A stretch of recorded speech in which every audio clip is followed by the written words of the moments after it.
मेष राशि के मेरे प्रिय दोस्तों, पता है आपकी सबसे बड़ी ताकत क्या है?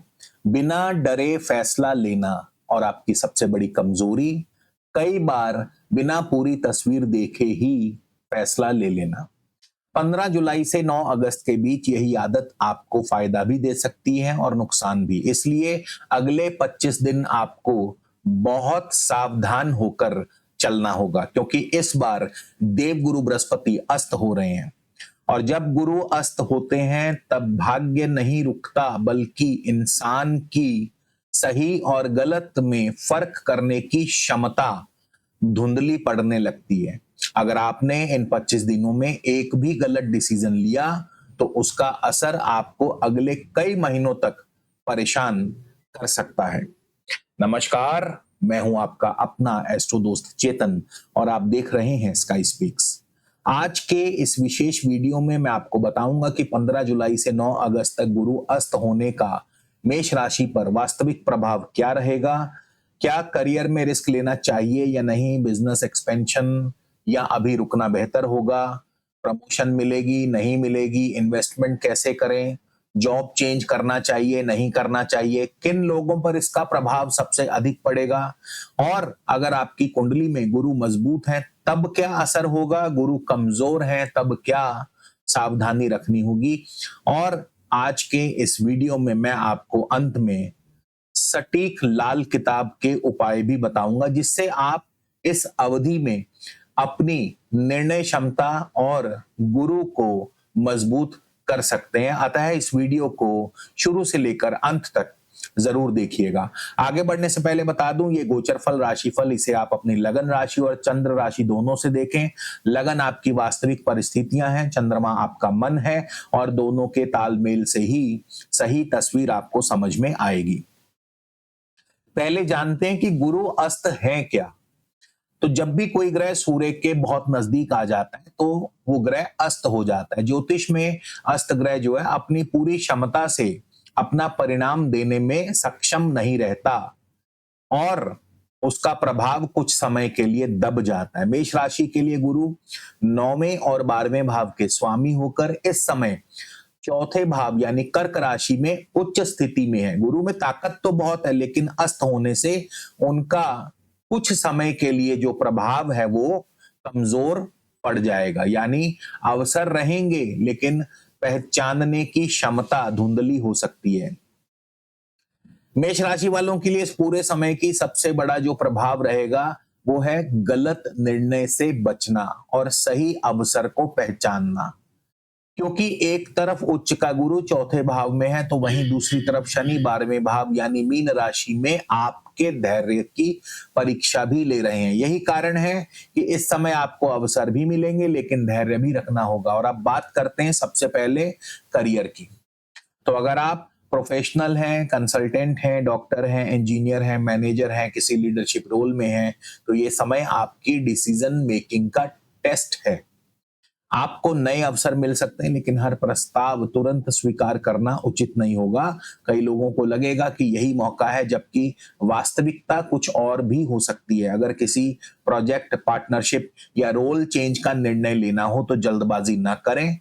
और 15 जुलाई से 9 अगस्त के बीच में जो लोग धैर्य रखेंगे वही सही अवसर का बेहतर लाभ उठा पाएंगे।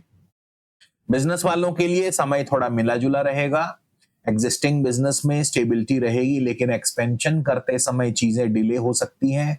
नई फ्रेंचाइज, पार्टनरशिप, लोन या बड़ी मशीनरी खरीदने से पहले 2 बार जरूर सोचें। अभी कुछ समय बेशक निर्णय को टाला भी जा सकता है। दोस्तों, गोचर में क्या चल रहा है ये तो हम आपको बता ही रहे हैं, लेकिन आपकी जिंदगी में क्या चल रहा है ये आपकी कुंडली बताएगी। और अगर आप जानना चाहते हैं या फिर अगर आप अपनी आगामी 3, 6 या 12 महीने की स्ट्रेटेजिक रिपोर्ट बनवाना चाहते हैं तो बस फोन उठाइए, अपनी बर्थ डिटेल्स यानी कि अपनी जन्म तिथि, जन्म समय, जन्म स्थान और अपना नाम हमें व्हाट्सएप कीजिए, शुल्क लागू रहेंगे। अब बात करेंगे फाइनेंस की यानी पैसा। यही सबसे ज्यादा लोग गलती करते हैं। अचानक प्रॉपर्टी, लग्जरी आइटम या इमोशनल बाइंग से आपको बचना होगा।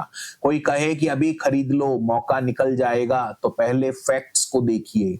इन्वेस्टमेंट करते समय तथ्यों की जांच पड़ताल कीजिए। हाई रिटर्न के लालच में रिस्क लेना उचित नहीं होगा। हाँ, यदि पहले से कोई निवेश है तो पैनिक सेलिंग बिल्कुल मत कीजिएगा।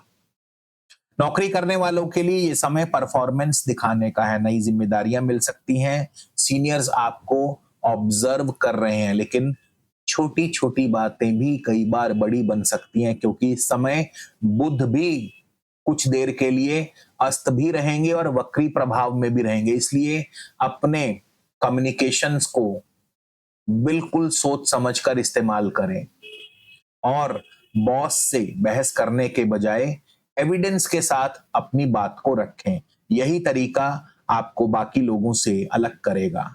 अब सबसे महत्वपूर्ण बात, मेष राशि वाले पूछेंगे कि क्या इस दौरान प्रमोशन मिलेगा? तो उत्तर है जी हाँ, मिल सकता है, लेकिन फाइनल अप्रूवल में थोड़ा सा डिले हो सकता है, क्योंकि गुरु अस्त होने से हो सकता है आपके वरिष्ठ अधिकारियों का पूरा सहयोग तुरंत ना मिले, और यदि जुलाई में परिणाम आपकी अपेक्षा अनुसार नहीं आए तो निराश मत होइएगा। 9 अगस्त के बाद रुके हुए कार्यों में गति अवश्य आएगी।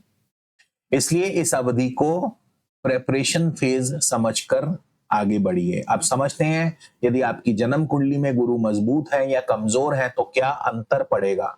तो अगर आपकी कुंडली में गुरु अपनी उच्च राशि में है, स्वराशि में है, केंद्र में है, त्रिकोण में है, शुभ दृष्टि में है, मजबूत है, तो गुरु अस्त का प्रभाव बिल्कुल नगण्य रहेगा, यानी बहुत कम असर होगा।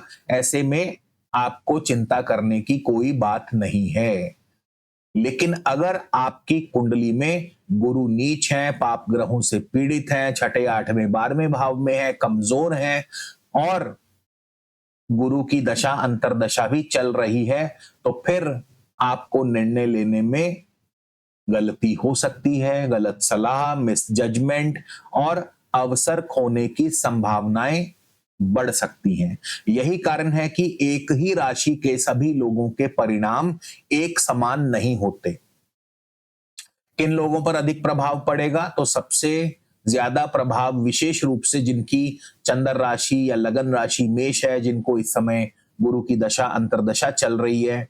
जो लोग consultancy, education, finance, banking, law ऐसे व्यवसाय से जुड़े हैं और जिनकी कुंडली में गुरु पहले से ही कमजोर है, तो इनको निर्णय लेते समय सावधान रहना होगा।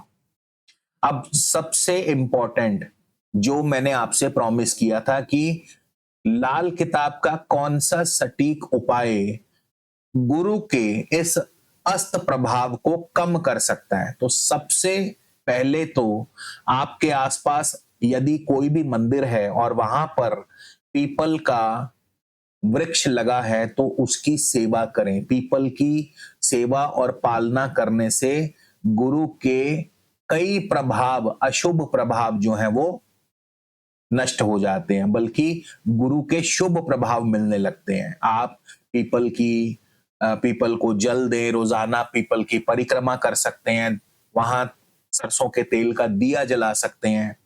इसके अलावा अपने माता पिता और गुरुजनों का आशीर्वाद लीजिए और खासकर अंडा, मीट, शराब इनसे बिल्कुल दूरी बनाए रखिए। तो मेष राशि वालों, 15 जुलाई से 9 अगस्त का ये समय डरने का नहीं, संभल कर चलने का है। याद रखिए, उच्च का गुरु आपकी कुंडली में पूरी तरह कमजोर नहीं हुआ, केवल कुछ समय के लिए अपनी अभिव्यक्ति कम देगा। इसलिए इस अवधि में भाग्य से अधिक बुद्धि और गति से अधिक धैर्य और उत्साह से अधिक विवेक से काम लीजिएगा। यदि आपने इन 25 दिनों में सही निर्णय लिए तो आगे चलकर सफलता की मजबूत नींव बन सकते हैं। इसलिए जल्दबाजी नहीं, जांचिए, समझिए, फिर निर्णय लीजिए। यही इस गुरु अस्त का सबसे बड़ा संदेश है। वीडियो अच्छा लगे तो लाइक करें, शेयर करें, चैनल को सब्सक्राइब करें। मिलते हैं अगले वीडियो में, तब तक जय श्री राम।